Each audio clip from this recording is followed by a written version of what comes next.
ए बनी इसराइल, याद करो मेरे वो एहसान और मेरी उन नेमतों को जो मैंने तुम पर किए हैं, और तुम मेरे अहद को पूरा करो, मैं तुम्हारे अहद को पूरा करूँगा, और मुझ ही से डरो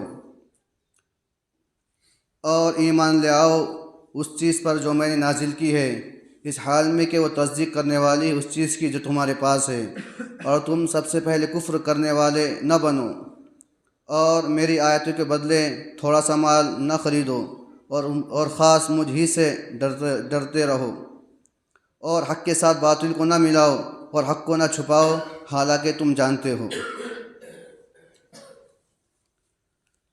मोहतरम बुज़ुर्गों, दोस्तों, अल्लाह तबारक व तआला का बेइंतहा एहसान है, करम है, फ़ज़ल है कि अल्लाह रब्बुल इज़्ज़त ने हमें कुरान को समझने के लिए, समझाने के लिए जमा फरमाया है। ये अल्लाह का बहुत बड़ा एहसान है। कुरान करीम की फ़जीलतें बहुत सारी। कुरान करीम को सुनना भी इबादत है, उसको समझना भी इबादत है, उसको पढ़ना भी इबादत है। हम यहाँ पर जो जमा हुए हैं, कुरान पाक को समझने के लिए जमा हुए हैं।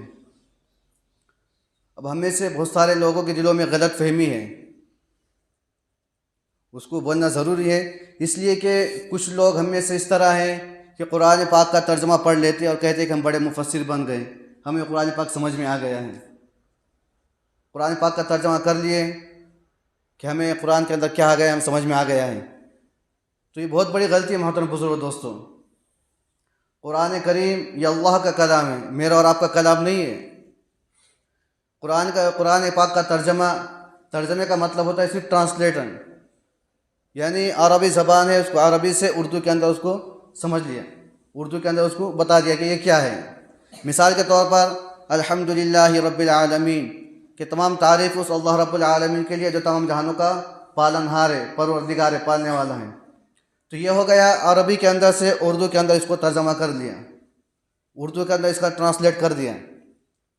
अब इसका मफ़हूम क्या है, इसका मतलब क्या है, तो उसको समझना पड़ेगा।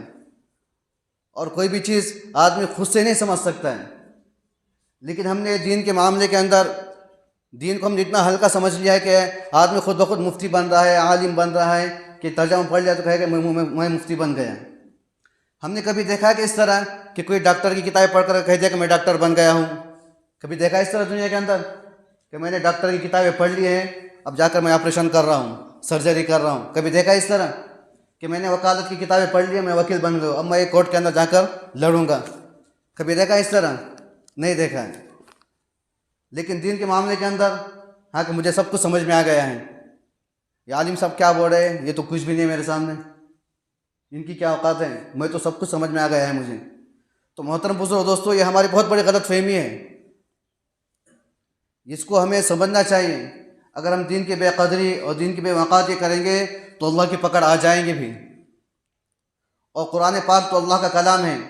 एक हदीस के बारे में कि अल्लाह के नबी सल्लल्लाहु अलैहि वसल्लम ने फरमाया कि अगर कोई शख्स मेरे ऊपर यानी कोई झूठी हदीसें बयान करेगा, कोई शख्स अल्लाह के नबी का नाम लेकर झूठी हदीसें बयान करेगा, तो अल्लाह के नबी सल्लल्लाहु अलैहि वसल्लम फरमाते हैं, मन कज़ब अलैया मुतअम्मिदन फल्यतबव्वा मक़अदहु मिनन नार, कि जो शख्स मेरी जानिब झूठ मंसूब करेगा तो अपना ठिकाना जहन्नम में बना लें। इस हदीस के बारे में तो मोहतरम बुजुर्गों सोचो कि अल्लाह के कलाम के बारे में कितने सख्त वायदे होंगे फिर। तो इसलिए तर्जमा पढ़ना है, ऐसा नहीं कि तर्जमा पढ़ना नहीं, पढ़ो, लेकिन अपनी तरफ से फतवे बयान नहीं करना है। अपनी तरफ से उसका मंशा, कलाम का मंशा क्या है, कुरान पाक का मंशा क्या है, आयत का मंशा क्या है, ये अपनी तरफ से नहीं बयान करना है, बल्कि बुजुर्गों के अक़वाल, उलमा के अक़वाल, उलमा की बातों की रोशनी के अंदर, उलमा के बयान की रोशनी के अंदर जो उलमा कहते हैं उस बात को मानना है। वरना लोग तर्जमे करते करते गुमराह हो गए। बहुत सारे वाक़यात इस तरह हैं, अहले इल्म बहुत सारे बड़े बड़े हैं कि कुरान शरीफ के तर्जमे कर रहे हैं और कुरान शरीफ के तर्जमे करके गुमराह हो गए। अरे कुरान पाक में अल्लाह ताला ने इरशाद फरमाया है, युज़िल्लु बिही कसीरा व यहदी बिही कसीरा, कि कुरान पाक के ज़रिए अल्लाह ताला बहुत से को हिदायत देता है, बहुत से को गुमराह भी कर देता है। तो हमें हिदायत चाहना है, गुमराह नहीं है। हमें अल्लाह से हिदायत मांगना है। हिदायत कब मिलेंगी? जब दूसरों के हाथ के नीचे काम करेंगे, दूसरों उलमा की बातों को मानकर चलेंगे, उलमा की बातों को सुनकर चलेंगे तो हिदायत मिलेंगी। वरना अगर अपनी मनमानी करेंगे फिर अल्लाह ताला कहाँ से कहाँ उठाकर फेंक देगा, फिर पता नहीं चलता है। फिर बहुत सारे वाक़यात देखे हैं हमने, किताबों के अंदर वाक़यात भरे पड़े हैं। तो अल्लाह हमें इसकी समझ अता फरमाए। तो अभी तक जो तज़किरा था, तो शुरू कुरान पाक से लेकर अल्लाह ताला ने कुरान पाक के अंदर शुरू के अंदर फरमाया है कि कुरान पाक हिदायत है। तो हिदायत तो तमाम आलम इंसानियत के लिए फरमाया है कि कुरान पाक सबके लिए हिदायत है। फिर उसमें से ख़ास फरमाया कि हुदल लिल मुत्तक़ीन, कि जो अल्लाह से डरने वाले हैं उनके लिए बतौर ख़ास ये कुरान पाक हिदायत है। यानी जो अल्लाह से डरता है, अल्लाह का खौफ उसके दिल के अंदर है, तो उसके लिए खुसूसन ये कुरान पाक हिदायत है। और जिसके दिल के अंदर अल्लाह का डर नहीं है तो कुरान पाक उसके लिए हिदायत नहीं है। फिर उसके बाद फिर कुरान पाक को हिदायत बताने के बाद उसके बाद अल्लाह ताला ने तीन जमातों का तज़किरा फरमाया है, मुत्तक़ीन, काफिरीन और मुनाफिकीन। पहले काफिरों का मोमिन का तर्जमा, मोमिन का उनके अहवाल, उनके आसार बयान फरमाए। फिर उसके बाद काफिरों का तज़किरा किया, उनके अहवाल और उनके आसार बयान फरमाए। फिर उसके बाद मुनाफिकीन का तज़किरा किया है। और फिर इनका तज़किरा करने के बाद फिर आम लोगों को खिताब करके फरमाया, या अय्युहन्नासु उअ्बुदू रब्बकुमुल्लज़ी, के लोगों मेरी इबादत करो। तो इजमाली तौर पर तौहीद, रिसालत और क़यामत का तज़किरा किया है, इसलिए कि तौहीद, रिसालत और क़यामत ये उसूल ईमान में से हैं।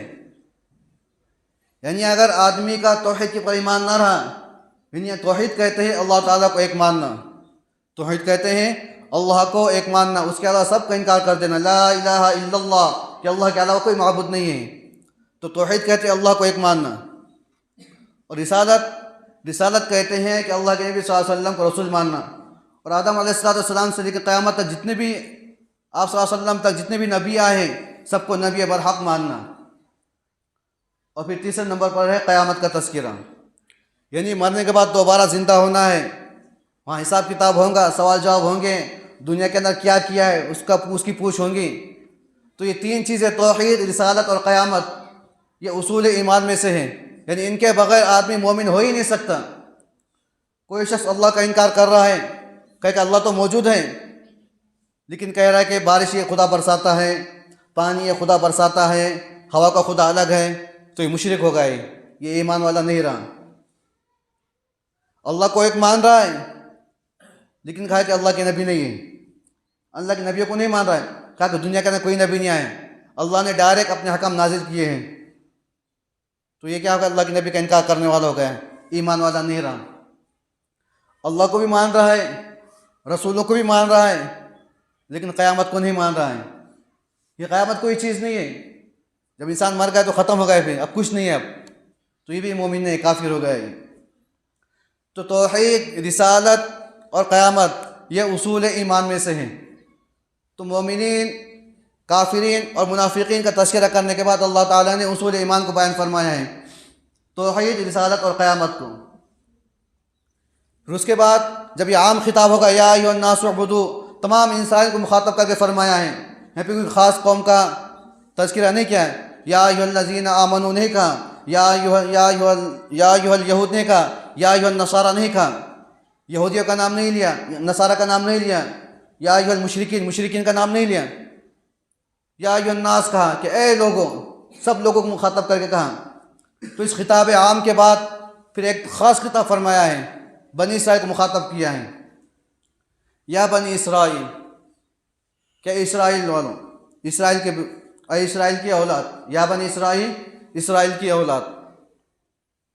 अब इसको मुखातब, बनी इसराइल को मुखातब करने की क्या वजह है? तो जो कुफ़ार थे, ये कुफ़ार में दो किस्म के लोग थे। कुफ़ार कहते हैं दीन इस्लाम को ना मानने वालों को। तो जो कुफ़ार थे, कुफ़ार में भी दो किस्म के लोग थे। एक तो वो थे जो जाहिल थे, अनपढ़ थे, जिनको कुछ आता नहीं था, जैसे कुफ़ार मक्का। कुफ़ार मक्का ये जाहिल थे, अनपढ़ थे। कुरान में इनको उम्मी के लक़ब से याद किया गया है। उम्मी कहते अनपढ़ और जाहिल को। अब जो इनका एतक़ाद था, जो इनका मज़हब था, वो इनके कुछ रसूमात के ऊपर था। इनके बाप दादा से जो रसूम चले आ रहे थे, जो रस्म और रिवाज चले आ रहे थे, ये उन्हीं के ऊपर कायम थे। कोई ख़ास किताब, कोई इनका मज़हब नहीं था। जब इनसे कुछ कहा जाता था कि हमने अपने बाप दादा को यही करते सुना है, वजदना आबाअहुम, कि हमने अपने बाप दादा को इसी दीन के ऊपर, इसी मज़हब के ऊपर पाया है। तो कुफ़ार मक्का जाहिल और अनपढ़ थे, तो इनको उम्मी के लक़ब से याद किया गया है। और दूसरे वो कुफ़ार थे जो अहले इल्म थे, अल्लाह ने उनको इल्म से नवाजा था, अल्लाह ने उनको इल्म अता किया था। वो तो यहूद और नसारा। जब अल्लाह के नबी सल्लल्लाहु अलैहि वसल्लम मक्कातुल मुकर्रमा के अंदर थे, तो कुफ़ार मक्का से मुकालमा रहता था, तकरार और बहस मुबास होता था। और जब आप सल्लल्लाहु अलैहि वसल्लम मक्का मुकर्रमा से हिजरत करके मदीना मुनव्वरा आ गए, तो फिर यहाँ पर अब जो मुकालमा हो रहा है, जो बहस और तकरार हो रही है, वो अहले इल्म वालों से थी। इसलिए कि यहूद हज़रत मूसा अलैहिस्सलाम को मानने वाले थे, वो अहले इल्म कहलाते थे। उलमे उस वक्त के अंदर, उनके अंदर उलमा भी मौजूद थे, तौरात को जानने वाले भी मौजूद थे, तौरात के आलिम भी मौजूद थे, और ये आसमानी मज़ाहिब के लोग थे। और कुरान पाक में इनको अहले किताब के नाम से याद किया गया है। यहूद और ईसाई, उस वक्त के अंदर अहले किताब से यहूद और ईसाई मुराद होते हैं। तो ये दो मज़हब के लोग आसमानी मज़ाहिब वाले थे। तो कुफ़ार एक तो जाहिल और अनपढ़ थे, दूसरे अहले इल्म थे। और जब अल्लाह के नबी सल्लल्लाहु अलैहि वसल्लम मक्का मुकर्रमा से हिजरत करके मदीना मुनव्वरा आ गए, तो आने के बाद यहूद का वहाँ पर बड़ा गलबा था। अगरचे वो तादाद के अंदर कम थे, औस और खज़रत, जो मदीना मुनव्वरा के दो मुशरिकीन के जो कबीले थे, औस और खज़रत, वो ज़्यादा थे, और यहूदी उस वक्त के अंदर कम थे। लेकिन उनका इल्मी दबदबा, इल्मी मर्तबा, उनकी सरदारी मुसल्लत थी। तो मदीना मुनव्वरा के बड़े लोगों में इनका शुमार होता था, अहले इल्म कहलाए जाते थे। और मदीना मुनव्वरा मक्का मुकर्रमा से दूर यहूद और नसारा आबाद थे, तो ये भी अहले इल्म थे। जब अल्लाह के नबी सल्लल्लाहु अलैहि वसल्लम मक्का मुकर्रमा से मदीना मुनव्वरा आ गए, तो पूरे अरब की निगाहें मदीना मुनव्वरा के ऊपर जम गई। क्यों? इसलिए कि यहूद अहले इल्म है। अगर ये अल्लाह के नबी की बातों को मानेंगे, अल्लाह के नबी की बातों पर अमल करेंगे, तो सब लोगों पर इसका असर पड़ेगा। मिसाल के तौर पर एक जाहिल आदमी है, अगर वो किसी बात के ऊपर अमल कर रहा है, किसी चीज़ के ऊपर अमल कर रहा है, कोई अमल कर रहा है, तो उसका असर ज़्यादा नहीं होता है। और अगर कोई आलिम है, वो जानने वाला है, अगर वो किसी चीज़ के ऊपर अमल कर रहा है, कोई बात कर रहा है, तो उसका असर दूसरे के ऊपर भी पड़ता है। तो इसी तरह उलमा यहूद, तो पूरे अरब की निगाहें उस वक्त मदीना मुनव्वरा के ऊपर पड़ी हुई थी कि देखिए ये अहले मदीना में से यहूद है, अहले किताब है, ये क्या करते हैं। अगर ये अल्लाह के नबी को मानते हैं, दीन इस्लाम को मानते हैं, तो अरब के लोग भी इस्लाम कबूल कर लेते हैं। तो आलिम अगर किसी चीज़ को करता है, तो उसका असर दूसरे के ऊपर भी पड़ता है। तो इसीलिए अल्लाह ताला ने पहले आम खिताब फरमाया है, फिर उसके बाद एक ख़ास खिताब फरमाया है कि बनी इसराइल का नाम लेकर कहा। इसराइल ये हज़रत याकूब अलैहिस्सलाम का लक़ब है, दूसरा नाम है। याकूब एक नाम हो गया और इसराइल दूसरा नाम हो गया। इसरा के माना बंदे के आते हैं, बरगुज़ीदा बंदा। इसरा के माना आते हैं, इब्रानी लफ्ज़ है इसराइल, ये इब्रानी लफ्ज़ है। इसरा के माना आते हैं बरगुज़ीदा बंदा, और ईल के माना है अल्लाह, यानी अल्लाह का बंदा, या बनी इसराइल। अब यहाँ पर अल्लाह ताला ने या बनी इसराइल कहकर मुखातब किया है। अब ईसा अलैहिस्सलाम का दूसरा नाम याकूब अलैहिस्सलाम था। यहाँ पर अल्लाह ताला ये भी कह सकते हैं कि याकूब की औलाद। यहाँ पे इसराइल कहने की क्या वजह है? तो उसकी वजह यह है कि याकूब अलैहिस्सलाम अल्लाह के बड़े बरगुज़ीदा बंदे थे, अल्लाह के बरगुज़ीदा नबी थे, इबादत गुजार, मुत्तकी, परहेजगार थे। तो यहाँ पर उनको मुखातब करने की वजह है कि ए इसराइल के औलाद, जैसे तुम्हारे बाप दादा अल्लाह के बरगुज़ीदा बंदे थे, अल्लाह के नेक बंदे थे, तो तुम भी अपने बाप की तरह अल्लाह के बरगुज़ीदा बंदे बन जाओ, अल्लाह के नेक बंदे बन जाओ, अल्लाह के मना की हुई चीज़ों पे छोड़ दो, अल्लाह के हकाम पे अमल करना शुरू कर दो। तो इसराइल कहने की ये वजह है। अब आगे अल्लाह ताला कह रहे हैं कि ए बनी इसराइल, अब यहाँ पर तो ये समझने की वजह है यहाँ पे कि अल्लाह ताला ने ये जो 7 आयतें आ रही हैं, 7 आयतों में बनी इसराइल को मुखातब किया है। तो इसमें से पहली 3 आयतों में उसूल ईमान को बयान किया है, और उसकी बाद की 4 आयतों में फुरुआत ईमान को बयान किया है। अब यहाँ पर अल्लाह ताला बनी इसराइल को मानूस कर रहे हैं, अपनी नेमतें याद दिला रहे हैं कि बनी इसराइल, मैंने तुम पर बहुत सारी नेमतें की हैं, मेरी उन नेमतों को याद करो, और मेरे उन नेमतों को याद करके तुम सही रास्ते पर चलो। यानी दावत देने का तरीक़ा ये है कि यहाँ पे अल्लाह ताला ने दावत देकर बतला दिया है कि दावत कि पहले एक इंसान को मानूस करना है, फिर मानूस करके उसको दावत देंगे तो उसका असर ज़्यादा होगा, उसका असर ज़्यादा होगा। अब यहाँ पर एक ख़ास बात ये भी है कि यहाँ पर अल्लाह ताला ने बनी इसराइल को नेमतें याद दिलाकर आमाल सालिह के ऊपर खड़ा करने की, ईमान की दावत दी है, अपनी नेमत याद दिलाकर ईमान लाने की दावत दी है। और दूसरे का जब अल्लाह ताला ने उम्मत मोहम्मद को मुखातब किया तो कहा कि फ़ज़्कुरूनी अज़्कुरुकुम वश्कुरूली वला तकफुरून, कि तुम मेरा जिक्र करो, मैं तुम्हारा जिक्र करूँगा। तो वहाँ तो अल्लाह ताला ने डायरेक्ट मुखातब किया है, और यहाँ पर नियामतों के ज़रिए मुखातब किया है। तो इसकी ख़ास वजह यह है कि बंदा जो उम्मत मोहम्मदिया है, तो ये डायरेक्ट बग़ैर किसी एहसान के अपने मुने में हकीकत को पहचानती है। यानी नियामत हो या ना हो, लेकिन डायरेक्ट वो एहसान करने वाले को पहचानती हैं। ये उम्मत मोहम्मदिया की खासियत है। और बनी इसराइल इस तरह नहीं थे। वो जब उनको नियामतें याद दिलाई जाएंगी तो अमल के ऊपर खड़े होंगे, और नियामतें याद नहीं रहेंगी तो फिर अमल के ऊपर खड़े नहीं होंगे। तो ये फ़र्क है।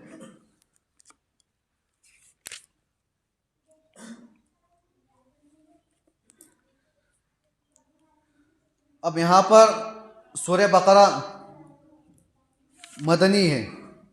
सूरह बकरा यानी मदीना मुनव्वरा में आने के बाद सबसे पहले सूरह बकरा नाजिल हुई है। सबसे पहली जो सूरत जो मदीना मुनव्वरा के अंदर नाजिल हुई है, सूरह बकरा नाजिल हुई है। और तकरीबन 40वीं आयत से लेकर 123 आयत तक, यानी कमोबेश 83 या 84 आयतों के अंदर अल्लाह ताला ने बनी इसराइल का जिक्र फरमाया है। यहाँ पर पहले 7 आयतों के अंदर शॉर्टकट और मुख्तसर तौर पर अपनी नियामतों का जिक्र फरमाया है। फिर उसके बाद एक एक नियामतों का जिक्र फरमा कर लंबी चौड़ी तशरीह आगे बयान फरमाई है। तो अल्लाह ताला अपने एहसान बार बार फरमा रहा है कि मेरे नियामतों को मानो और और आमाल के ऊपर, ईमान के ऊपर खड़े हो जाओ।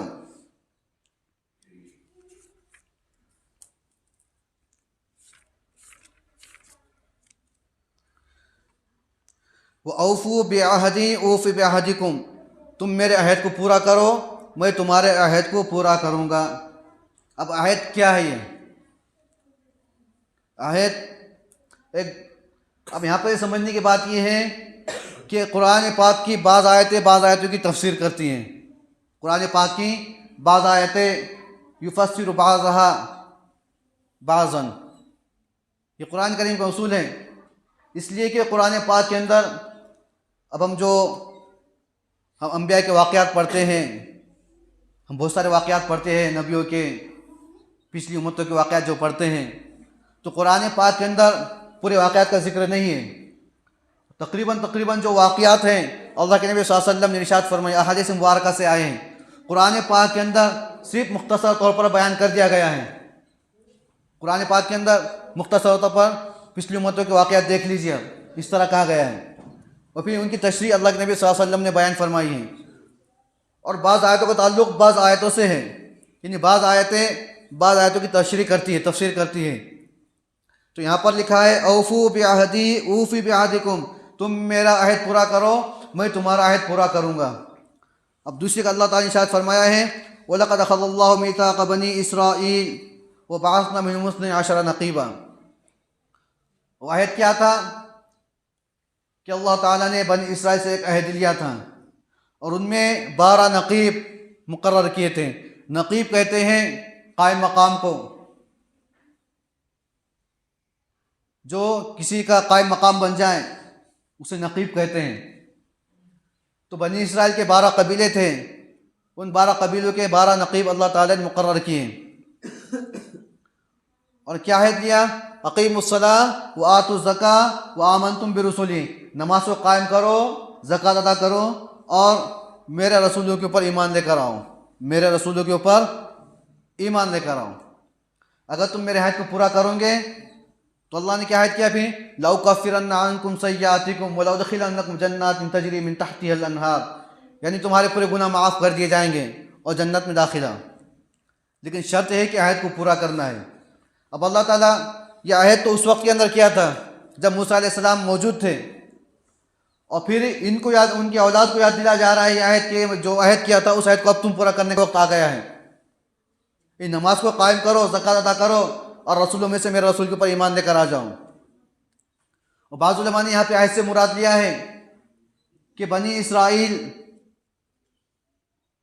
इब्राहिम अलैहिस्सलाम के 2 बेटे थे। इब्राहिम अलैहिस्सलाम के कितने बेटे थे? 2 बेटे थे। एक का नाम था इसहाक अलैहिस्सलाम और दूसरे का नाम था इस्माइल अलैहिस्सलाम। याद है भाई सबको? तो एक बेटे का नाम इसहाक अलैहिस्सलाम और दूसरे बेटे का नाम इस्माइल अलैहिस्सलाम।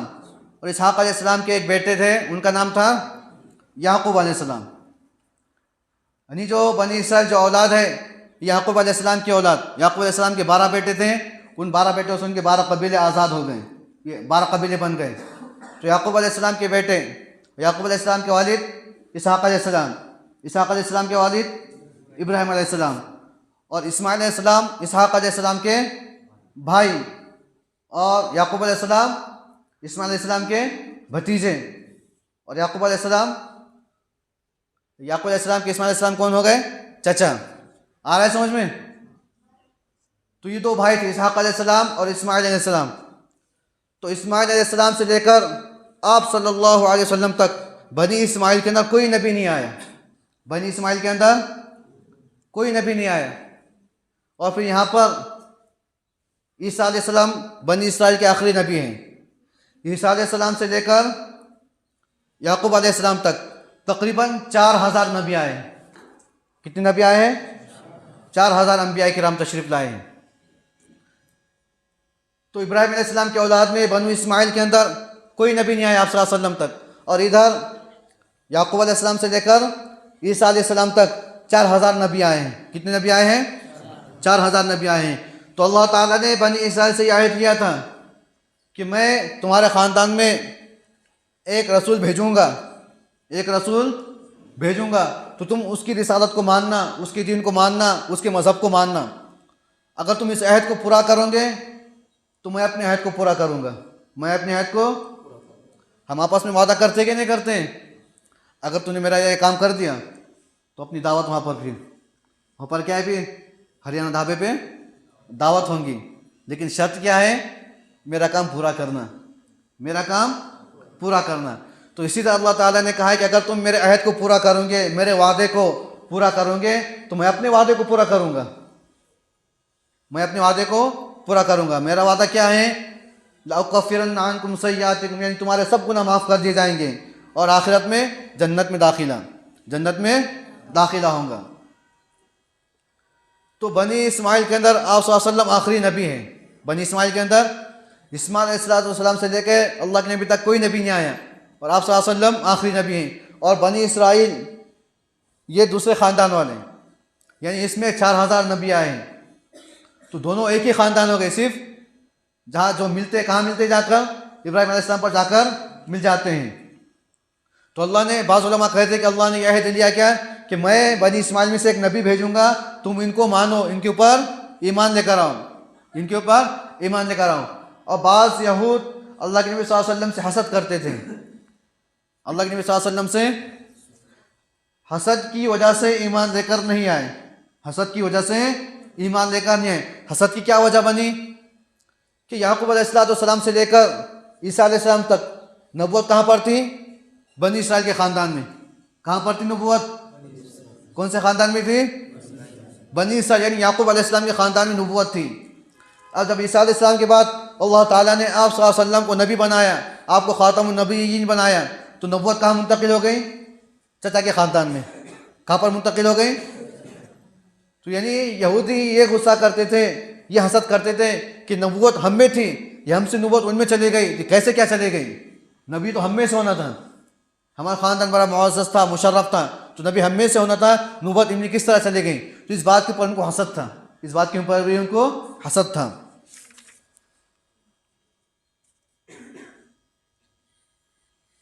और यहाँ पर एक बात और मालूम हो गई, औफू बिअहदी ऊफी बिअहदिकुम, यानी वादे को पूरा करना ज़रूरी है, वाजिब है।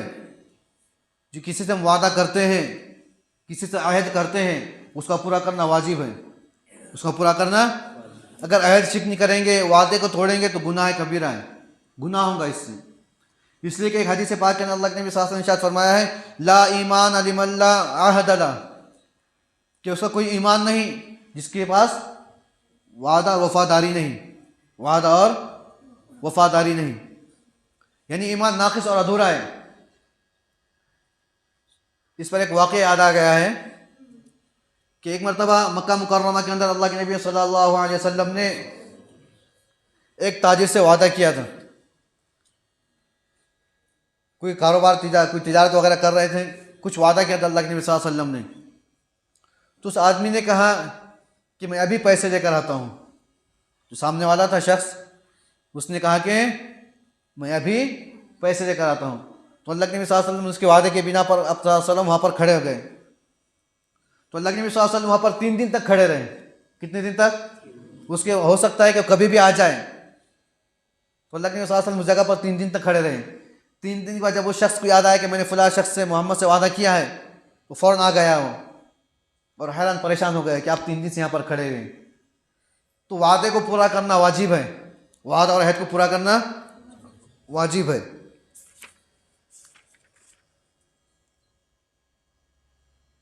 वो इय्या फरहबून, और ख़ास मुझ ही से डरो। ख़ास किससे डरो? मुझ ही से डरो। यहाँ पे अल्लाह ताला ये बयान कर रहे हैं कि मेरे अहद को पूरा करने के लिए, मेरे वादे को पूरा करने के लिए मुझसे डरना ज़रूरी है। अगर मेरा डर और मेरा खौफ नहीं होगा तो तुम अहद को पूरा नहीं करोगे, अहद को पूरा नहीं करोगे, यानी मेरी बात को मानोगे नहीं। हम देखते हैं दुनिया के अंदर भी एक टीचर है, एक उस्ताद है, एक मुअल्लिम है, कंपनी का डायरेक्टर है, जनरल मैनेजर है, कॉलेज का प्रोफेसर है। तो जो स्टूडेंट्स और तलबा रहते हैं, कंपनी में काम करने वाले रहते हैं, वो डरते हैं। किससे डरते हैं? उस्ताद से, मैनेजर डायरेक्टर से, प्रोफेसर से डरते हैं कि अगर हम ये काम नहीं करेंगे तो क्या करेगा वो? सज़ा देगा या फिर हमारी पेमेंट कट करेगा। तो डर के ज़रिए वो काम करते हैं। दिल के अंदर डर है तो काम करते हैं। अगर वो बेखौफ हो जाए, अगर वो क्या हो जाए, अगर प्रोफेसर का, उस्ताद का या कंपनी के डायरेक्टर का उसको डर ना हो, उसका खौफ ना हो, तो क्या करेंगे फिर?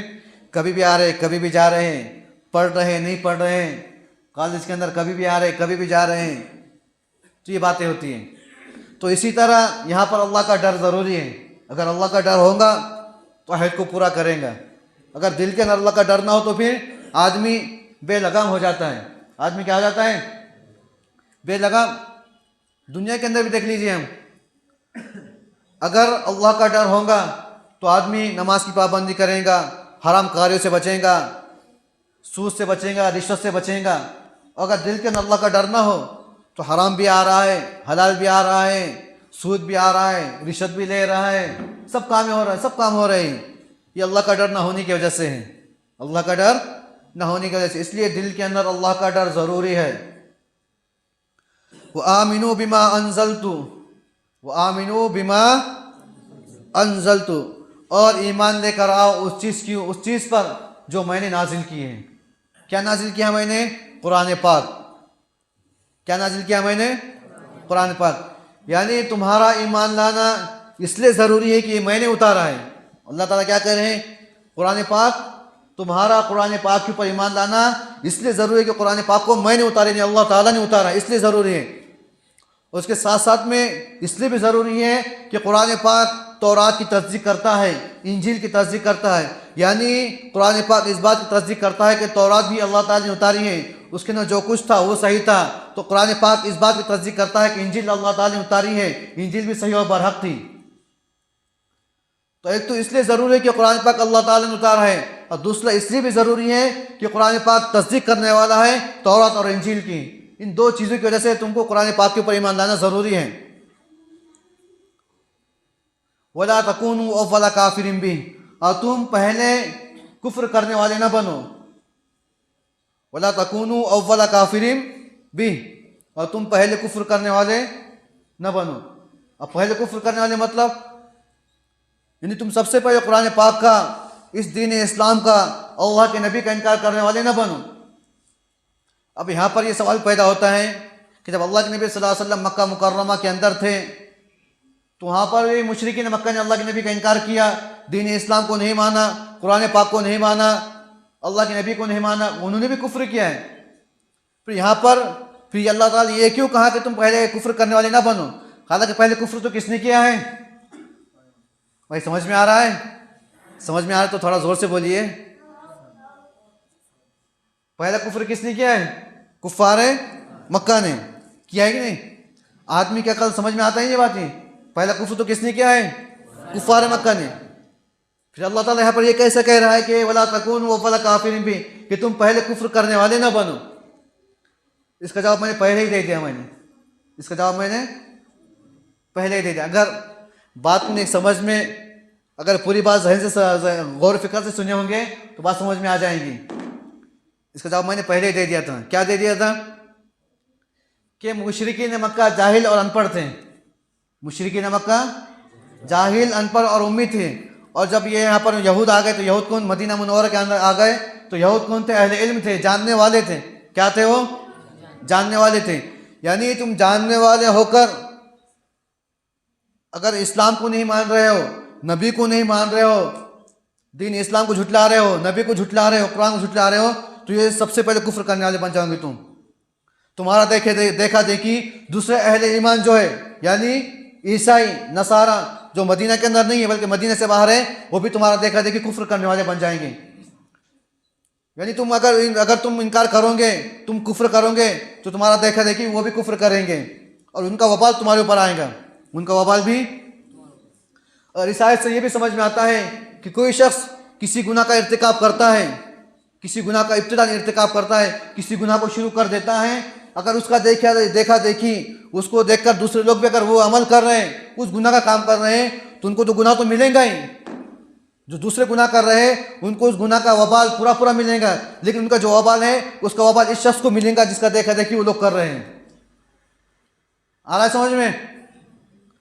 अगर कोई शख्स किसी गुनाह का इर्तिकाब करता है, उसका देखा देखी दूसरे लोग इर्तिकाब करते हैं, दूसरे लोग भी उस गुनाह करते हैं, तो उनका वबाल, उन सब का वबाल इसको मिलेगा।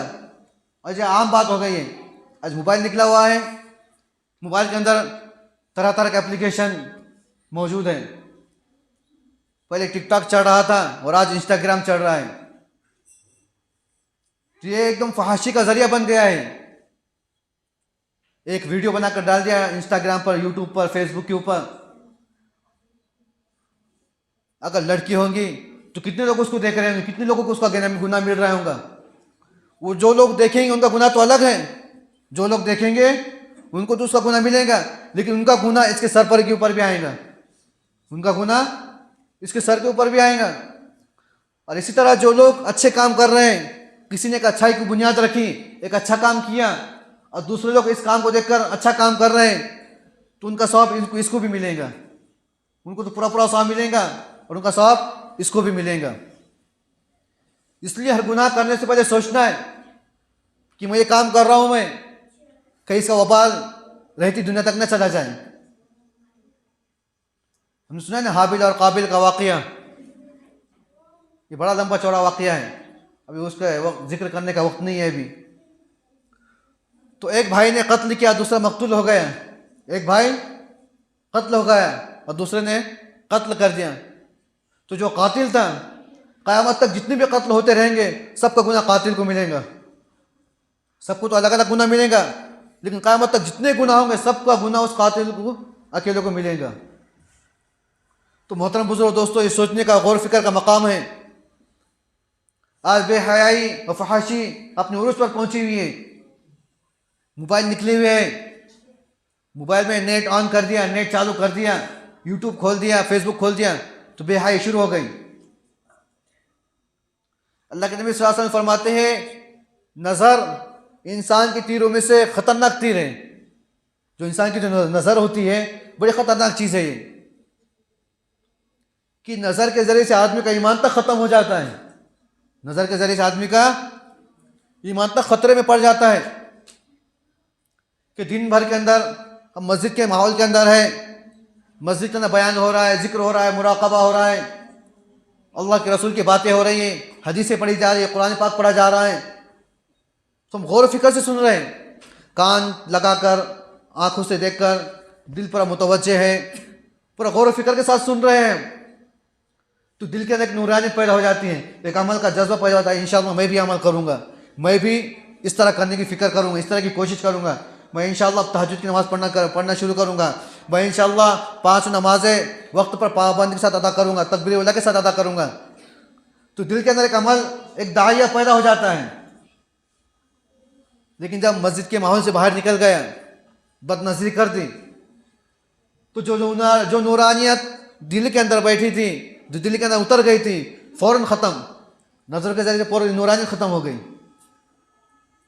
नज़रों के ज़रिए से पूरी नूरानियत। इसलिए अपने आप को बचाना है गुनाहों के ज़रिए से। मोबाइल चालू कर दिया, फेसबुक पर देख रहे हैं, लड़कियों की तस्वीरें आ रही है, क्या क्या दिख रहा है इसके ऊपर। अल्लाह माफ़ फरमाए, अल्लाह हम सब की इससे हिफाजत फरमाए। इसलिए मोहतरम बुजुर्ग दोस्तों, अपने आप को इंतहाई दर्जे बचाने की चीज़ है। आदमी अपने आप को बचाएगा तो कामयाब है। हज़रत मौलाना सज्जाद नौमानी दामत बरकातुहू फरमाते हैं कि आज का जो दौर है छटाई का दौर है। क्या का दौर है ये? छटाई कर रहे हैं। जिस तरह खेत के अंदर आदमी जब छटाई करता है, जब उसमें से जो फल जो वगैरह जो निकालना है, कपास वगैरह निकालने के बाद क्या करते हैं, खेत को पूरा साफ कर देते हैं। इसको कहते हैं छटाई। इसको कहते हैं जो काम की चीज़ें वो निकाल के ले लेता है आदमी, काम की चीज़ें निकाल कर लेकर अपने पास ज़ख़ीरा करके रख देता है। और जो बेकार की चीज़ें रहती हैं काट कर या तो जला दिया जाता है या तो जानवरों को खिला दिया जाता है। तो इसी तरह क्या है, आज जो दौर है, ये आजकल का जो दौर है छटाई का दौर है। अल्लाह ताला छांट रहे बंदों को, आजमा रहे हैं कि कौन काम का है, कौन बेकाम है। अगर काम का होगा तो अल्लाह ताला उसको मुंतखब करके उसको क्या करते, सलीके से सजा देते भी, और जो बेकार है फिर उसको फेंक देते, कहाँ से उखाड़ कर फेंक देते, पता नहीं चलता फिर। तो यहाँ पे कह रहे हैं तुम पहले कुफ्र करने वाले ना बनो। वला तश्तरू बि आयाती समनन कलीला, और मेरी आयतों को थोड़े से माल के बदले में ना खरीदो। उलमा यहूदियों की जब मूसा अलैहिस्सलाम और ईसा अलैहिस्सलाम दुनिया से चले गए, तो यहूदियों की आदत और ईसाई की आदत हो गई कि अपनी कौम के ज़रिए, अपनी कौम के जो मालदार और बड़े बड़े लोग थे, तो उनके मिजाज के मुताबिक वो तौरात निकालते थे, उसमें से फैसले सुना दिया करते थे। हलाल को हराम और हराम को हलाल, जायज़ को नाजायज़ और नाजायज़ को जायज़ कर दिया करते थे। तो हाँ, यहीं पर वो मुराद है, वला तश्तरू बि आयाती समनन कलीला। यदि तुम दुनिया के थोड़े से माल के एवज, दुनिया के थोड़ी सी चीज़ों के एवज तुमने मेरी आयतों को बदल दिया, मेरे हुक्म को झुटला दिया, मेरे अहकाम को बदल दिया। कि दुनिया की चीज़ तो फ़ना होने वाली है, दुनिया का माल तो ख़त्म होने वाला है, लेकिन आखिरत का माल हमेशा हमेशा बाकी रहने वाला है। तो मेरी आयतों को तुम इस माल के ज़रिए से, इस थोड़े से पैसों के बदले से, थोड़े से दीनार और दिरहम के बदले न खरीदो, वरना तुम बड़े वबाल के अंदर मुब्तला हो जाओगे, बड़ा वबाल तुम्हारे ऊपर आएगा। वह इय्याय फत्तकुन, और मुझे से डरो। अब यहाँ पर ये बतला रहे हैं कि तुम थोड़े से माल के बदले में, थोड़े से पैसों के बदले में, थोड़े से सोना चांदी के बदले में मेरी आयतों को ना खरीदो, ना बदलो, वरना अगर तुम इस तरह करोगे तो बड़े खसारे के अंदर रहोगे, बड़ा नुकसान उठाओगे। अगर मेरा डर होगा तो तुम इस तरह नहीं करोगे, अगर मेरा डर नहीं होगा तो फिर तुम जो चाहे वो करते रहो। फिर वला तलबिसुल हक़्क़ बिल बातिल व तक्तुमुल हक़्क़ व अंतुम तालमून, और न मिलाओ तुम हक को बातिल के साथ और न छुपाओ हक को हालांकि तुम जानते हो, यानी जानबूझकर इस तरह न किया करो। तलबिसु लबसा यलबिसु लबसन कहते हैं गुटमुट करना, मिलाना, गुटमुट करना और खलत मदद कर देना। मिसाल के तौर पर इधर गेहूं रखे हुए हैं, इधर कंकर रखे हुए हैं, तो दोनों को एक दूसरे के अंदर मिला दिया तो क्या होगा? ये तलबिस हो गया, लिब्स हो गया, मिला देना हो गया। इसको कहते हैं तलबिसु, इसको कहते हैं अरबी के अंदर लुब्स, इसको कहते हैं अरबी के अंदर लुब्स। जिस तरह एक लिबास होता है, लिबास क्या करता है? अपने बदन को छुपाता है, अपने बदन को छुपाता है। तो इसी तरह हक बात को छुपाना, हक बात को, इसको कहते हैं तलबीस, इसको कहते हैं तलबीस। उसकी और एक मिसाल इस तरह समझिए कि सोने चांदी के जेवरात, जो नकली जेवरात आते हैं, देखिए नकली जेवरात जो औरतें गलों के अंदर पहनती हैं, मर्द लोग उंगली में अंगूठी पहनते हैं, तो बाद लोग क्या करते हैं? लोहे की तांबे की अंगूठी बनाते हैं, उसके ऊपर या तो सोने का पानी चढ़ा देते हैं या फिर चांदी का पानी चढ़ा देते हैं। है तो कौन सी हो? लोहे की और तांबे की। और पानी किसका चढ़ाया उसके ऊपर? इसको कहते हैं मलम्मा साजी, मलम्मा साजी और तलबीस, यानी लोगों को धोखा देना। तलबीस कहते हैं लोगों को क्या करना? चीज़ एक है लेकिन बता रहा है दूसरी, चीज़ एक है लेकिन बता रहा है। समझ में आ रहा है ना? हाँ, अगर समझ में नहीं आए तो बोल सकते हैं, अपना मुज़ाकरा है, कोई बयान खिताब वगैरह नहीं है। समझ में ना आए तो पूछ लीजिए, मैं तो बताते चलूँगा और आपके समझ में ना आए तो कोई फ़ायदा होगा फिर इसका? खाना खा रहा है लेकिन पेट नहीं भर रहा है, खाने कुछ फ़ायदा हुआ? तो इस तरह अगर समझ में ना आए तो पूछ लीजिए, वरना मैं तो बता रहा हूँ और आपके समझ में ना आए तो हमारा सुनने का सुनाने का कोई मतलब नहीं रह जाता, फिर सुनने सुनाने का कोई मतलब नहीं रहता है। तो तलबीस यानी अल्लाह ताला, अब ये तलबीस दो तरह की है, यानी हक बात को छुपाना, हक बात को छुपाना ये दो तरह है। एक तो हक बात है, उसके अंदर क्या कर दिया है? थोड़ी सी झूठी बातें मिलाकर पेश कर दी है। बात तो सही है, बात तो सही है, लेकिन उसमें दो तीन बातें दूसरी मिला दी, मिक्स करके बता दिया। जैसे मैंने मिसाल दी ना, थोड़े गेहूं रखे हुए हैं, थोड़े कंकर रखे हुए, दोनों क्या कर दिया है? मिला दिया। तो इसको कहते हैं एक तरह का तलबीस। और दूसरा है कि हक बात को पूरा पूरा छुपा देना, हक बात को क्या करना? छुपा देना। कुरान करीम के अंदर है हराम, कुरान करीम का क्या है? किसी एक चीज़ का हुक्म है हराम, हम उसको क्या बता रहे हैं? हलाल। तो ये पूरा पूरा छुपा देना क्या करना है? तो अल्लाह ताला ने दोनों तरीके से मना किया है, नहीं? हक को बातिल के साथ न मिलाओ, और तक्तुमूनल हक़, और हक को न छुपाओ। ये दोनों तरीके से अल्लाह ताला ने मना फरमा दिया है। और यहूदी की आदत थी, यहूदियों की, उन उलमा यहूद की आदत थी कि क्या करते थे वो? जैसा आदमी सामने आ गया, आदमी जिसका सामने आ गया तो आदमी की मंशा के मुताबिक फैसले किया करते थे, आदमी की मंशा के मुताबिक फैसले किया करते थे। यानी अगर मैं सही बात बता दूंगा तो सामने वाला नाराज हो जाएगा, सामने वाला क्या हो जाएगा? इसलिए मैं क्या करूं? जो सामने वाला जो चाहता है उसी के मुताबिक फैसला करूं, उसी के मुताबिक क्या करूं? फैसला करूं। तो ये गलत बात है, ये क्या है? ये हराम है। ये क्या है? ये इसका बहुत बड़ा वबाल है। तो उलमा यहूद की आदत थी कि हक को बातिल के साथ मिलाते थे, या तो बिल्कुल छुपा देते थे, या तो अब हक और बातिल, हक और सही और झूठ किसकी को मिलाकर पेश करते थे, और सही किससे छुपाते थे। तो दो किस्म के लोग थे। कितने किस्म के लोग थे? दो किस्म के लोग थे। एक तरह के तो वो लोग थे जिनको थोड़ा कुछ मालूम था, जो थोड़ा बहुत इल्म रखते थे, जो थोड़ा बहुत इल्म रखते थे, जिनको थोड़ा बहुत मालूम था, तो उनके साथ क्या करते थे? सही को झूठ में मिलाकर पेश कर देते थे, सही को झूठ में मिलाकर पेश कर देते थे। और दूसरी तरह के वो लोग थे जिनको कुछ मालूम नहीं था, जिनको कुछ मालूम नहीं था, तो उनको सही बात छुपाकर गलत बात बता देते थे, सही बात छुपाकर गलत बात बता देते थे। तो अल्लाह ताला ने इन दोनों बातों से मना किया है, इन दोनों बातों से मना किया है।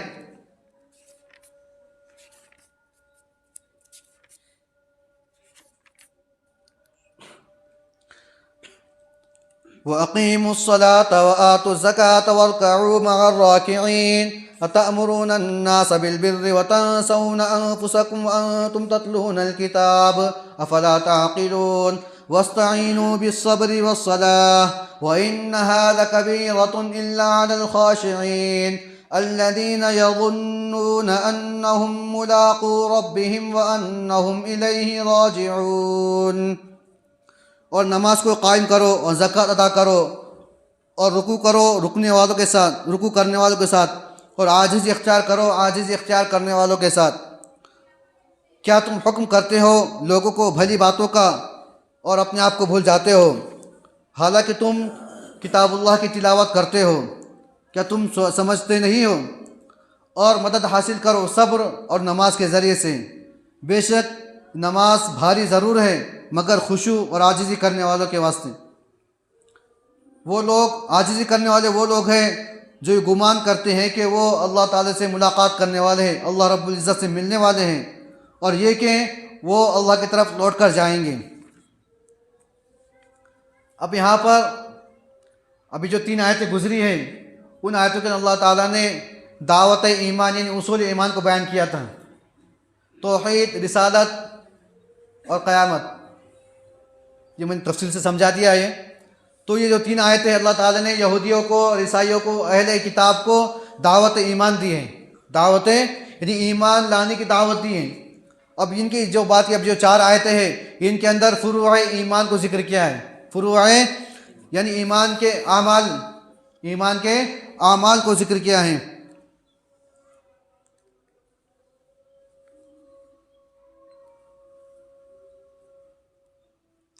अगर तुम्हें ईमान लाना और अमल ईमान लाना मुश्किल हो रहा है तो तुम अमल सालिह के ऊपर खड़े हो जाओ, खुद ब खुद ईमान के ऊपर आ जाओगे।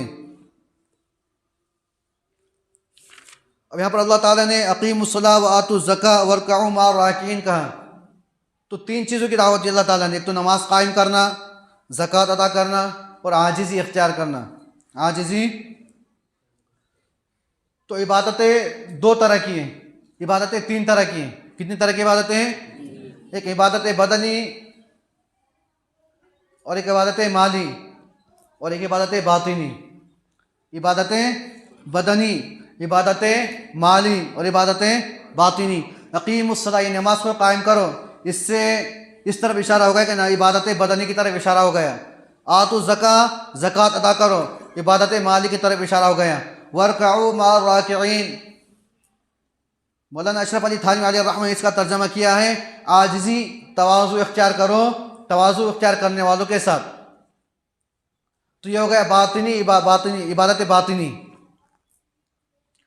हज़रत मौलाना अशरफ अली थानवी अलैहिर्रहमह फरमाते हैं कि वरकऊ मअर्राकिईन से मुराद कि आजिज़ इख्तियार करना है। किसके साथ? जो आजिज़ इख्तियार करने वाले हैं। अब यहाँ से ये बात समझ में आती है कि सोहबत बहुत अहम चीज़ है। सोहबत बहुत अहम चीज़ है। एक फ़ारसी का शायर है, सोहबत साले तुरा साले कुनद, सोहबत ताले तुरा ताले कुनद, यानी अच्छे की सोहबत तुझे अच्छा बना देंगी और बुरे की सोहबत तुझे बुरा बना देंगी। व अक़ीमुस्सलाह, नमाज को कायम करना है, नमाज को क्या करना है? और ज़कात अदा करना है। उलमाए यहूद के अंदर 3 सिफ़तें बहुत अहम थी। कितनी सिफ़तें? 3 सिफ़तें बहुत अहम थी। एक तो हुब्बे जा, दूसरा हो गया हुब्बे माल और तीसरा हो गया है हसद। हुब्बे जा कहते हैं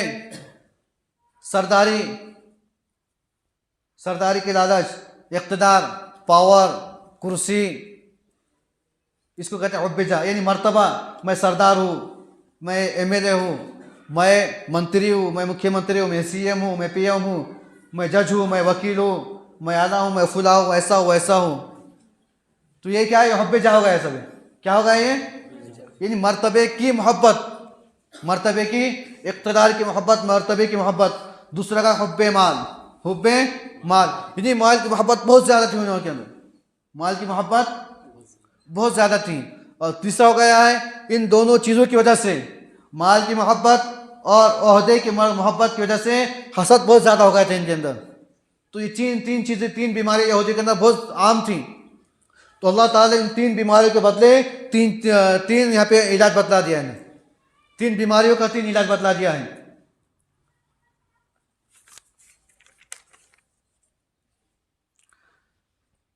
मर्तबे की मोहब्बत, ओहदे की मोहब्बत, उसका इलाज है नमाज। उसका इलाज क्या बतला दिया अल्लाह ताला ने? नमाज। माल की मोहब्बत, ज़कात अदा करो। माल की मोहब्बत, ज़कात अदा करो। और जो बातिनी जो हसद कीना कपट जो था, उसका इलाज बता दिया है आजिज़ी इख्तियार करो। क्या करो? आजिज़ी इख्तियार करो। आजिज़ी यानी जिस आदमी के दिल के अंदर हसद होगा, तकब्बुर होगा, वो आजिज़ इख्तियार नहीं कर सकता है। हसद करेगा वो ऐसा है, मैं तो उससे भारी हूँ। क्या बोलेंगे? अगर आदमी का हसद रहेगा, फला शख्स हसद कर रहा है, उसने वो काम किया, मैं तो उससे भारी हूँ, मैं तो हसद के साथ तकब्बुर भी आ गया। फिर तो इन तीनों का इलाज अल्लाह ताला ने इस आयत के अंदर बतला दिया है। तो अगर तुम नमाज को कायम करोगे, नमाज को कायम करोगे, तो कैसा कायम करना है?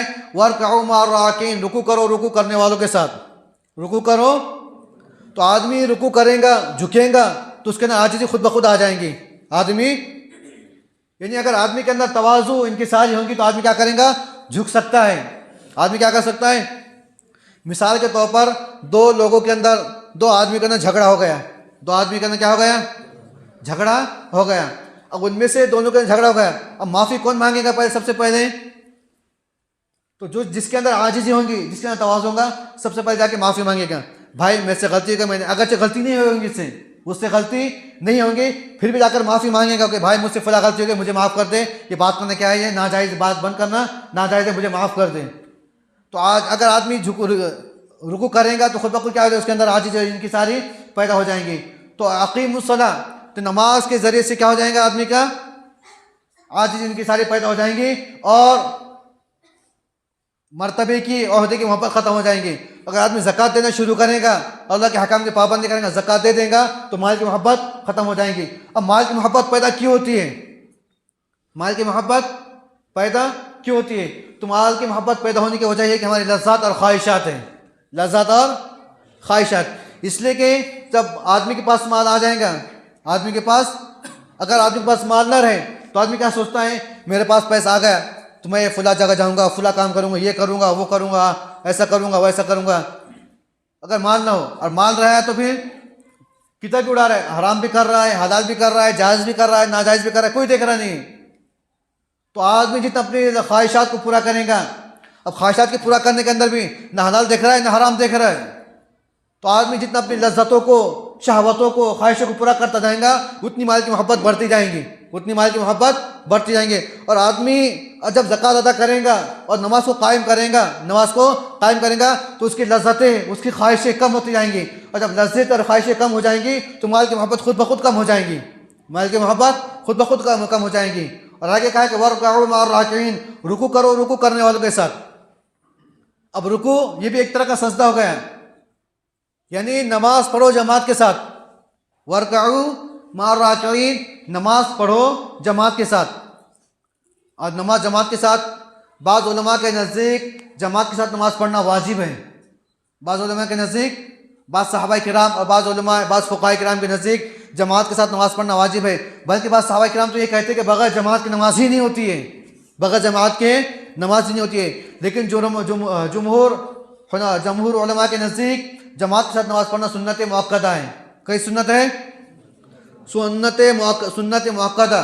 सुन्नत मुअक्कदा कहते हैं जिसकी ऐसी सुन्नत जिसको अल्लाह के नबी सल्लल्लाहु अलैहि वसल्लम ने ताकीद के साथ किया हो, ताकीद के साथ किया हो। अगर उस अमल को नहीं करेगा तो छोड़ने वाला गुनाह का बाइस होगा, गुनाह करने वाला होगा, गुनाहगार शुमार होगा। इसलिए जमात के साथ नमाज पढ़ना ज़रूरी है। अब यहाँ पर कहा कि वर्कअू माअर राकिईन, अल्लाह ताला ने कहा कि रुकू करो रुकू करने वालों के साथ। अब यहाँ पर ये नहीं कहा वस्जुदू मअस साजिदीन, सजदा करो सजदा करने वालों के साथ। अकीमू माल कायमिन, नहीं कहा कि क़याम करो क़याम करने वालों के साथ। तो यहाँ पर रुकू का तज़किरा क्यों किया? तो यहाँ पर इसका एक जवाब तो ये है कि एक जुज़ बोलकर पूरी कुल मुराद लिया है, जुज़ बोलकर कुल मुराद लिया है, यानी रुकू बोलकर पूरी नमाज मुराद ली है, रुकू बोलकर पूरी नमाज मुराद ली है। और दूसरा जवाब तो ये है कि जो यहूदियों के अंदर उनकी नमाज के अंदर, नमाज तो फ़र्ज थी उनके ऊपर, नमाज तो पहले से फ़र्ज थी, लेकिन उनकी नमाज के अंदर रुकू नहीं था, डायरेक्ट सजदा था। उनकी नमाज में रुकू नहीं था, डायरेक्ट सजदा था। तो इसलिए कहा कि तुम रुकू करो रुकू करने वालों के साथ। अब रुकू किसके ऊपर फ़र्ज हुआ है? उम्मत मोहम्मदिया के ऊपर। रुकू किस पर फ़र्ज हुआ है?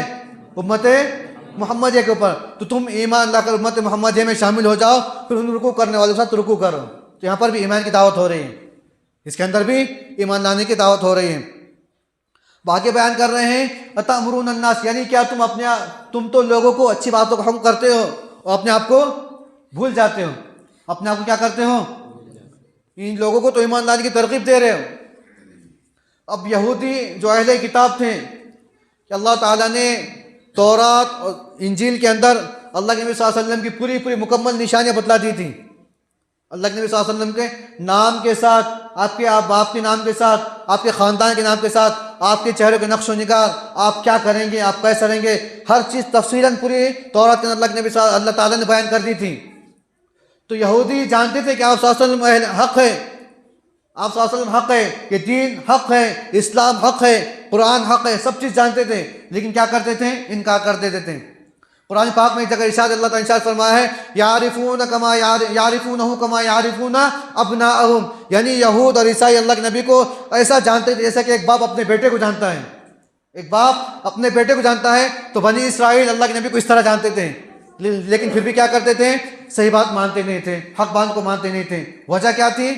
यही हुब्बे जाल और हुब्बे माल, हुब्बे जा और हुब्बे माल। यानी अगर अल्लाह के नबी की बातों को मानेंगे, ईमान लेकर आ जाएंगे, दावत को कबूल कर लेंगे, तो हमें क्या है? नबी के हाथ के नीचे काम करना पड़ेगा, नबी का मोहताज बनकर रहना पड़ेगा, लोगों के साथ नमाज पढ़ना पड़ेगी, लोगों के साथ ज़कात देना पड़ेगी। तो हमारा जो मर्तबा है, जो ओहदा है, जो हम बड़े मदीना मुनव्वरा के जो बड़े मालदार और सरदार के लिए जाते हैं, जो हमारा दबदबा है, ये सब खत्म हो जाएगा। क्या हो जाएगा? ये सब खत्म हो जाएगा। इसलिए वो लोग क्या करते थे? ईमान लेकर नहीं आते थे। और यहाँ पर ये कहा गया कि तुम लोगों को क्या है? भली बातों का हुक्म करते थे। यानी उन यहूदियों में से जो लोग ईमान लेकर आते थे, उन यहूदियों में से बाज़ लोग जो ईमान लेकर आते थे, उनमें से क्या करते थे? रात के अंधेरे के अंदर जब अपने घरों के अंदर आते थे, उनके जो रिश्तेदार थे, जो अज़ीज़ व अक़ारिब थे, वो ईमान लेकर आ गए, तो उनको कहते थे कि तुम मोहम्मद सल्लल्लाहु अलैहि वसल्लम हक़ है, ये दीन हक़ है, तुम इस पर साबित कदम है ना, इनको छोड़ना मत, इन्हीं के ऊपर इस्लाम लेकर आना। तो लोगों को तो दीन की दावत दे रहे हैं, लेकिन खुद अपनी इज्जत कम होने की डर की वजह से, अपनी शराफत ख़त्म होने के डर की वजह से, अपना दबदबा, अपना ओहदा ख़त्म होने के डर की वजह से ईमान लेकर नहीं आते थे। तो उसी बात को यहाँ पर जिक्र किया है, वहाँ तुम तत्लून किताब, यानी तुम कुरान पाक के, यानी तुम तौरात को जानते थे, तौरात के हकाम तुमको मालूम थे, लेकिन फिर भी क्या किया तुमने? तौरात को झुटला दिया, तौरात के हकाम के ऊपर अमल नहीं किया है। वस्ताइनु बिस्सब्रि वस्सलाह, अब आगे कह रहे हैं कि तुम नमाज मदद हासिल करो, नमाज और सब्र के ज़रिए से मदद हासिल करो, नमाज और सब्र के ज़रिए से। यानी तुमको आमाल सालिहा करना है, आमाल सालिहा करना है, तो क्या करो? सब्र के ज़रिए से मदद हासिल करो, सब्र और नमाज के ज़रिए से मदद हासिल करो। सब्र के अंदर, सब्र कहते हैं किसी चीज़ से रुकना, सब्र कहते हैं, सब्र के माना है रोकना। सब्र के माना क्या है? रोकना। यानी आदमी फुला गुनाह नहीं कर रहा है, हरामकारी नहीं कर रहा है, बदकारी नहीं कर रहा है, झूठ नहीं बोल रहा है, गीबत नहीं कर रहा है, चुगलखोरी नहीं कर रहा है, तो ये गुनाह से रुकना हो गया, गुनाह से रुकना हो गया। और वस्सला, और नमाज के अंदर होता है किसी चीज़ को करना। नमाज के अंदर क्या होता है? नमाज के अंदर कुछ अमाल को करना होता है, और सब्र के अंदर चीज़ों को रुकना होता है।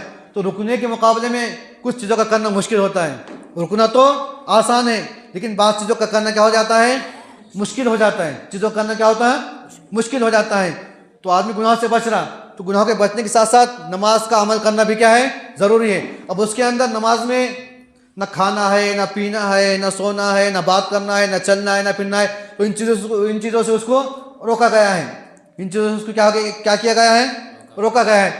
तो गुनाह न करना, उससे बचना, गुनाह से बचना, ये अमल है, तो ये थोड़ा आसान है। ये थोड़ा कैसा है? आसान है। और एक अमल करना, ये गुनाह से रुकने के मुकाबले में अमल करना थोड़ा मुश्किल है। थोड़ा क्या है? मुश्किल है। तो उसी को आगे बयान किया गया है, व इन्नहा लकबीरतुन इल्ला अलल खाशिईन, कि ये भारी ज़रूर है, लेकिन खुशू और खुजू करने वालों के वास्ते, यानी जिसके अंदर खुशू खुजू होगा उसके वास्ते नमाज कोई चीज़ भारी नहीं है, नमाज भारी नहीं है। अब खुशू किसके अंदर होगा? अल्लज़ीना यज़ुन्नूना अन्नहुम मुलाक़ू रब्बिहिम, कि वो लोग जो ये गुमान करते हैं कि अपने रब से मुलाकात करने वाले हैं। अपने रब से क्या करने वाले हैं? मुलाकात बोले तो अल्लाह के पास जाना है, अल्लाह के पास जाना है। दुनिया के अंदर हमने जो भी अमल किया है उनका सिला हमें मिलेगा, उनका सिला हमें क्या होगा?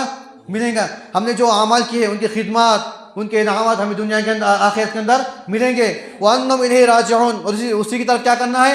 लौटना है। यानी हमने जो दुनिया के अंदर बुरे अमल किए होंगे, जो भी कुछ भी किया होगा, उन सब का हिसाब किताब हमें वहाँ पर देना है, उन सब का हिसाब किताब हमें वहाँ पर देना है।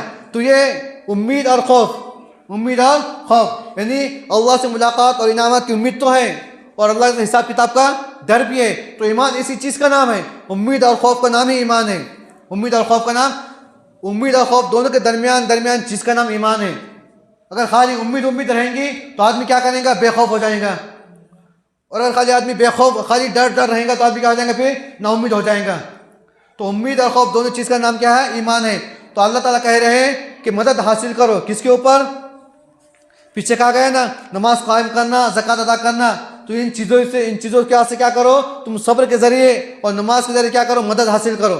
और नमाज पढ़ना मुश्किल नहीं है, मुश्किल और भारी तो है। किसके वास्ते है? जिसके दिल के अंदर अल्लाह का डर, अल्लाह का खौफ और आजिज़ी और इनकी सारी नहीं होंगी, उसका से नमाज दुश्वार है, मुश्किल है, भारी है। यानी सिर्फ क्या कर रहा है? रुकू सजदे कर रहा है, अल्लाह के वास्ते नहीं पढ़ रहा है।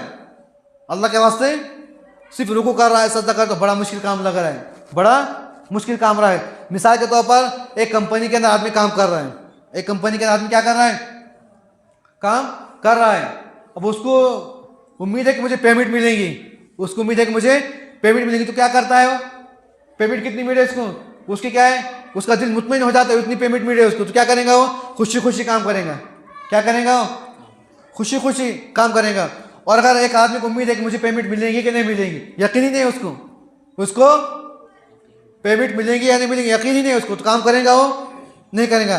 तो इसी तरह यहाँ पर क्या कर अल्लाह ताला कह रहे हैं कि अगर उसको यकीन और उम्मीद है तो क्या करेंगे? उसके वास्ते नमाज मुश्किल नहीं है, उसके वास्ते नमाज क्या है? मुश्किल नहीं है। और यानी उसको अल्लाह से मिलने का, अल्लाह से मुलाकात करने का उम्मीद और यकीन है, और अल्लाह से क्या हिसाब किताब देने का भी क्या है? उसको डर भी है।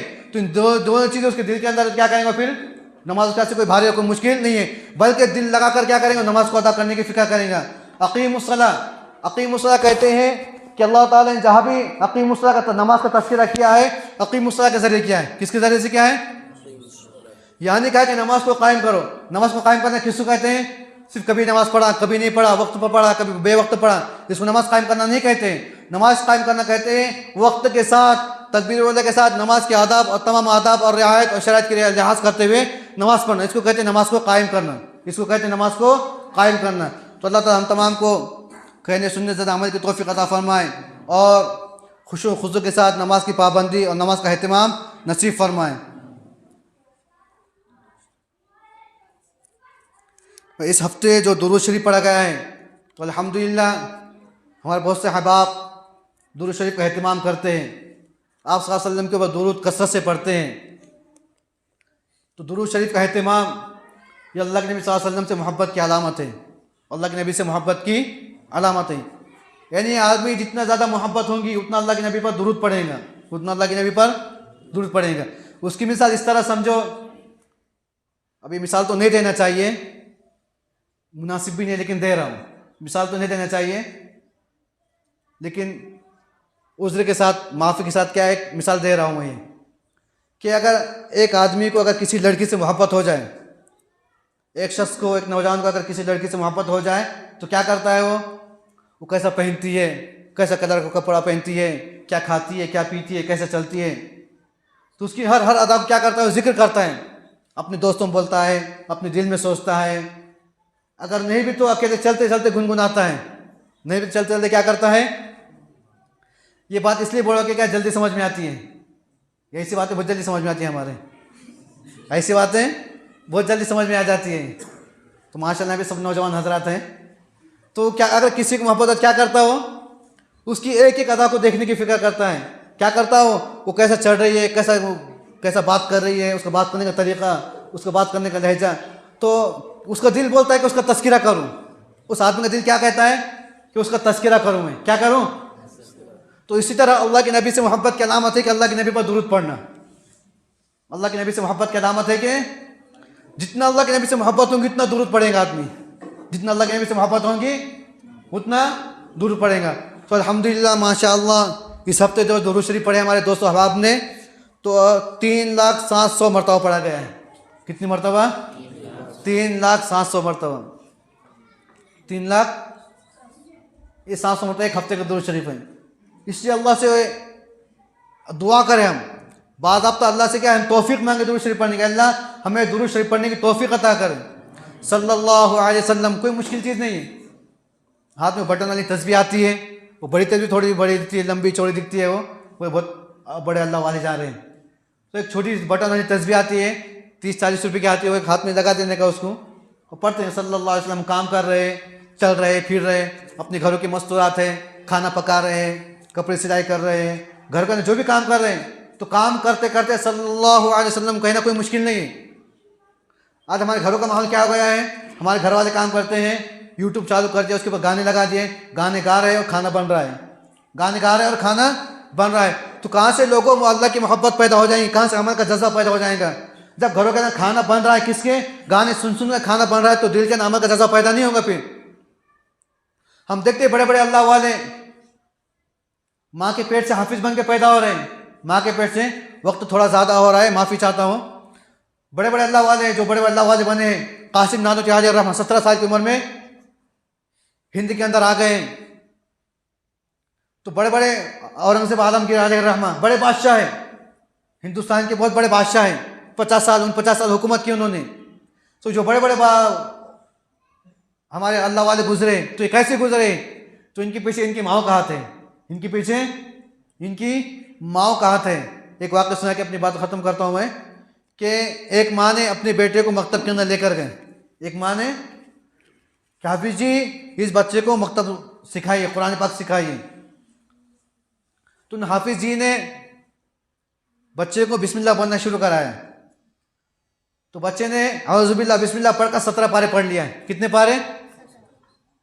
हम में से कोई है इस तरह? अभी बात करना नहीं आ रही बच्चे को, अभी पहला मदरसे के अंदर आया है, मकतब के अंदर आया है, तो बच्चे ने 17 पारे पढ़ लिया है। कितने पारे? 17 पारे पढ़ लिया है। तो ताज्जुब हो गया वो मौलवी जी को, हाफिज साहब को। तो फौरन उसकी वालिदा के पास गए और कहा कि ये क्या वाक़या है, क्या है?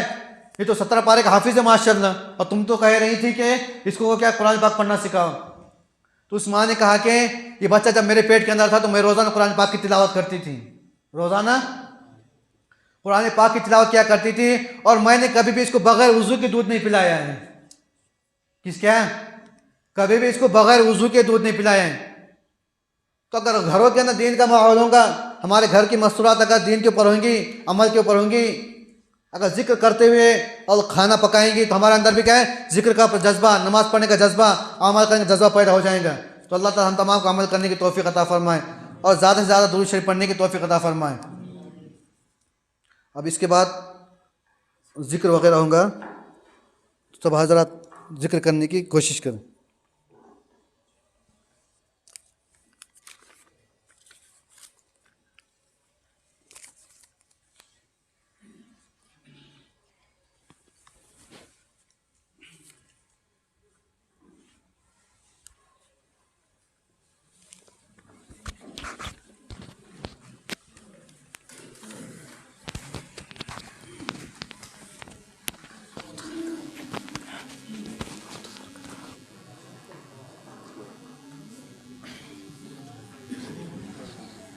कुछ देर जिक्र कर लेते हैं। पूरी ध्यान व तवज्जो से दिल की तरफ लगाए और कलमे तय्यबा को पढ़िए।